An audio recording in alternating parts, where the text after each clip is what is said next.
Previously on the Kids Table presents DnD Adventure Club. I'm a genius, guys. Well, Our heroes battled a group of skeletons I got a weapon I want to use. to save the king of the troglodytes. Oh, I understand. We get in lots of brawls these days, don't we? Will they discover what force upset the balance in this dungeon/amusement park?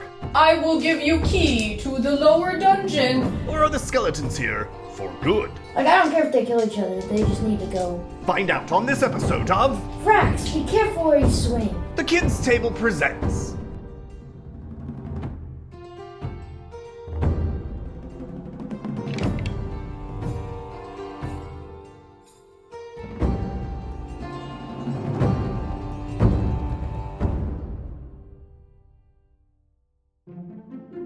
You had a nice long sleep in the gift shop. You made up some beds. Shifty Garglegark and Hefty Garglegark, the parents of the family that runs the Pits of Peril, had made some makeshift beds for you. So you wake up in the morning to the sound of the kitchen, the fryer going, and the smell of those delicious curly fries that the Pits of Peril are known for. And you hear kind of the Garglegark family chatting in the kitchen, and then Hefty Garglegark comes out. That's the one that you saved from in the caverns, and he goes, "Oh, did you all have a lovely night? You feeling rested and restored?"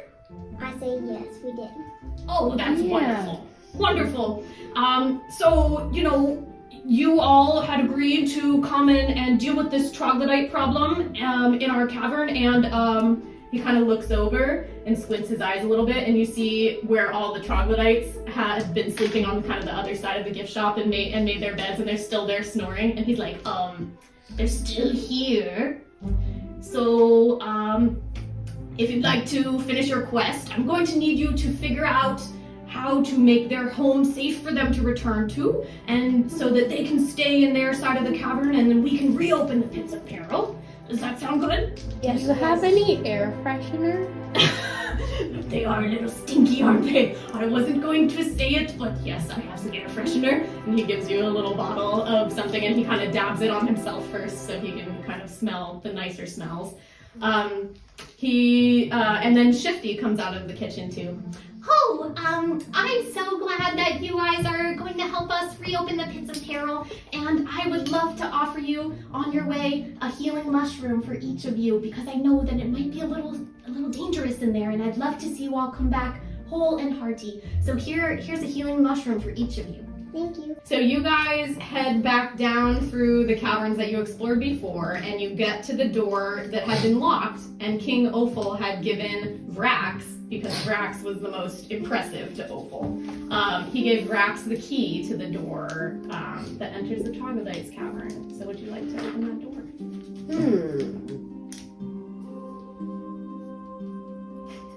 Does anyone here have dynamite?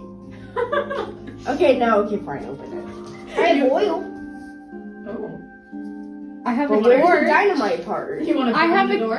I have a torch. We're burning the door, guys! You have a key, but you would rather burn the door. Yes. Is that right? Okay. So, you pour out some oil and you take your torch and you light it, and then the door is made of wood, so you wait for it to burn down, and it's quite smoky in this cavern. By the time the flames go out, you're all... So, you enter the first space. This is the Troglodytes' cave, and the first thing you notice is the stench. The smoke smell was bad, but this is worse, and the combination is making you feel a little nauseous. You're kind of like, oh, Do I still trying have to hold air it together. freshener? You do still have the air freshener. What would you like to do with it? Spray it. Great. So you spray the air freshener around. Now it smells like smoke and troglodyte stench and air freshener all together. Oh, great. So enjoy that. So the first thing you notice is the stench. The second thing is this place is shockingly clean and organized. From what you know of these troglodytes, it doesn't really seem like maybe they would keep their home this way. But you notice that on this side is a kitchen, and there's a little area for preparing food, and there's a table and some chairs, and then on that side is a bunk room with a bunch of different bunk beds stacked up against the wall, and you hear a little sound that's like this.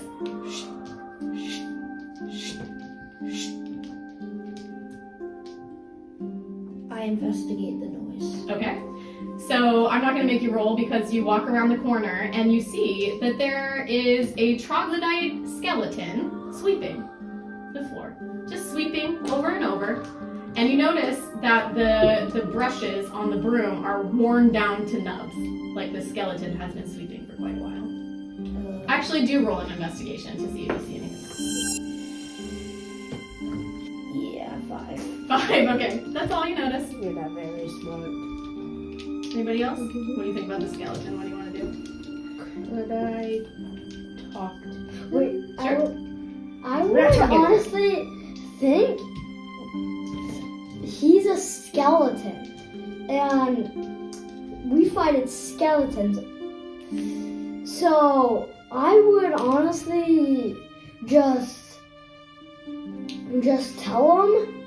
But if he doesn't have anything good, yeah, I'm gonna kill him. Okay, so first let's have Izzy wanted to Bip wanted to talk to the skeleton, and then we'll do your idea after that. So Bip, what do you want to say to the skeleton? Did you clean this place? The skeleton looks at you, it kind of stops in its sweeping. And then it just kind of goes back to its sweeping. Rude. Let's kill him. Yeah, chop his head off. And what did you want to do? I would talk to him, say, is there like any monsters around here huge? Because we would like to kill him already. Again, it stops its sweeping. Looks at you. Then it goes back down. Oh, that's it. We're killing him. Evil kill him. No need. But we're killing. look. I do have something I want to test. Okay. I go over and I take the broom from him. It kind of jumps. Alright, now ask it a question. Did you clean the place? Of course you cleaned the place. He's the only one in there. Do you speak? Okay, yeah, we got no speaker. Wait. Maybe Yeah. I can punch the death out of him. Yeah, no. He's already dead. Wait, what? So I'll make him dead twice. Oh. So what do you want to do? We can't. Yeah, does anyone have like him like a chalk? yeah. I have Like like guys a are lame. chalk. You have a piece of chalk, Wait, okay? what if we could write on the floor? What's your secrets, honestly? and then we give him the chalk, and then he'll write it. Okay, I don't so know. you write on the floor, what's In your yellow. secret? So the skeleton holds out a hand for the chalk. You give it to the skeleton, and the skeleton writes, Fetor. F-E-T-O-R. Yes, that's how I spell it. F-E-T-O-R.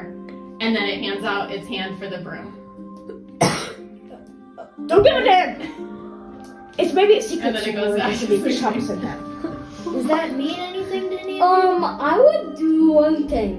Mhm. Kill him.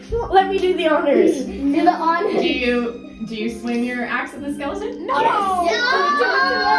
Yes! No! I'm trying to save the skeleton. How do you try to? Okay, let's roll initiative. Some of your sheets say I got initiative 18. or 6. dexterity. I got 20. 18. 15. 11. But Vrax, since Yeah. you acted first, we're gonna start with your turn and then we'll go back to that. It's what we call a surprise round. So, what would you like to do? So, first of all, I would like to cut his legs off. Oh, Actually, not a smart move. he can't die. So you want to swing He with your could battle turn axe? into a Yes. dragon. Okay, with so a roll skeleton. for on your paper. It has your axe and it has roll a d20 and add your 2 hit bonus. 14. You hit. Now roll your I damage. don't know. Dang it. 5. So you go to swing, and it's a surprisingly strong skull. This is a troglodyte skeleton, so it gets kind of wedged in the skull, and you have to pry it out, and it does take a piece of the skull with it, but you're successfully able to move your axe. All right, now we're up to Bit. Can I pick the chunk up and just carefully put it on his head? I'm gonna try to stick it back. Okay, Some glue. so you put it back on, and it just falls off again. That's what I was saying. Okay. Get some glue. I don't have any glue. All right, Snicker's turn. I'd say you're weird. Punch To you the in skeleton? face. Okay. Punch you in the. Are you the going to use skeleton. your... Not the skeleton. So roll a d20 and then you Bite him, add he's both. 5 to hit. Because What is 6? And then you add 5, so that's 11. That unfortunately misses. So you go to stab it, but this is a skeleton, right? So your stiletto goes straight through the ribs and out the back without actually damaging it. And you pull it out and you're like, oh, that's enough. Alright, sword is Falstaff's broken. turn. Alright, I'm going to block the skeleton and put my staff out in front. And I'm going to say to Vrax, why do you insist on killing everything we meet? because they're bad. They're bad guys. The troglodytes are the main reason why this whole entire problem started. And it's a skeleton. Weren't we just fighting skeletons yesterday? But that's like saying we should kill a good human because a bad human did something bad. Exactly. Now let's attack. So you're gonna refuse to attack. Are you gonna shield the skeleton? Yes, I'm like putting my staff out like kind of horizontally. Okay. Now it is the skeleton's turn, and the skeleton behind Falstaff goes, and it turns around and it looks at you, Brax, because you took its part of its skull, and it goes to swipe at you with a bony claw. I know, I'm amazing. 10. What is your AC? AC 18. Okay, it definitely misses. So it goes to swipe at you, but something about the missing piece of skull throws it off balance, and it kind of wobbles and completely misses. But what you notice at the same time is that it smelled in here before. It's smelling worse suddenly, and you see this kind of green smokiness coming, kind of rising up from the skeleton, and you need to make a Constitution saving throw. So roll a d20 and add your Constitution bonus. 13. Plus 3, 16. So you saved. Nothing happens. You just notice this weird smell and this green stuff coming off of it.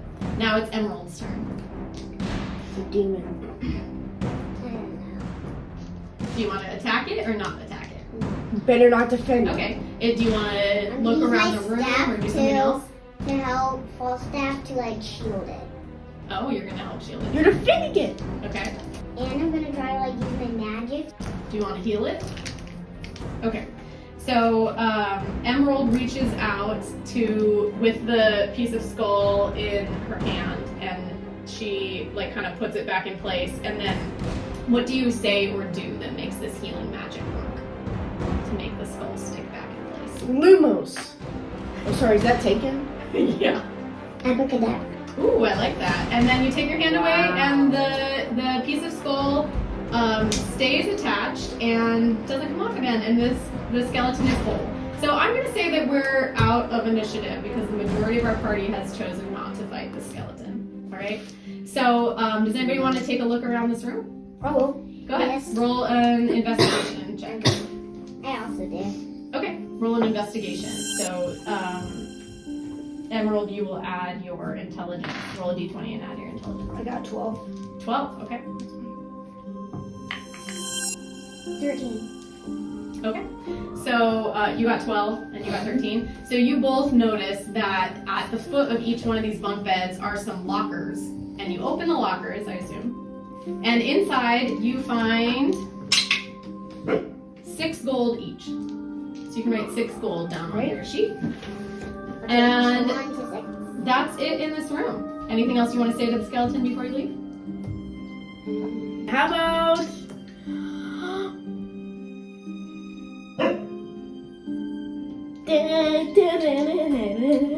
You're just doing a dance for the skeleton? Okay, the skeleton starts like doing this disjointed weird little dance with you, and then takes the broom, and it almost looks like it's using the broom like a mic, but it can't sing, so its mouth is just moving and nothing's happening. Alright? Can I ask it what is it? Because a bunch of green stuff came out of it, right? It takes the chop Wait, and I would it like to say something. writes poison on the ground. Oh, I was about to say that. I was like gonna say, oh, All that's right. poison. So, the party moves on from this dance with the skeleton, and you go into the next room. I definitely know. And so, having briefly made a new friend, our adventurers continue further underneath the Pits of Peril. But they're not alone. A voice is calling for help. I'm gonna call the cops on you. On me! I am the victim Yeah, here! Will they answer the call or give in to the temptation of gold? You go in to snatch the gold, your fingers close around it, you pull it out, and you're like, I'm not gonna make it, I'm not gonna make it. Find out next time on We can sacrifice someone. No. The Kids Table presents